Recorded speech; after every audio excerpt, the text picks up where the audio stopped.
Hello guys, welcome back to this channel. In this today's tutorial, I'm going to show you how we can activate Hotspot on our computer or laptop with Windows 11.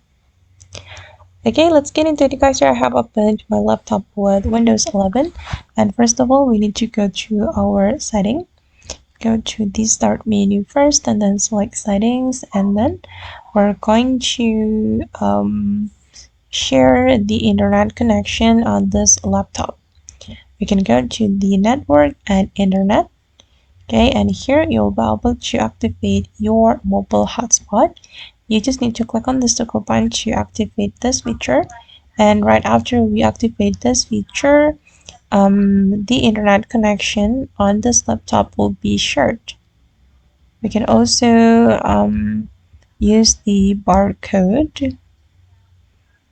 Okay, just like this. Okay guys, and that's all the way to activate Hotspot on laptop or computer with Windows 11. I hope this tutorial will be useful for you. Thank you so much for watching, and bye.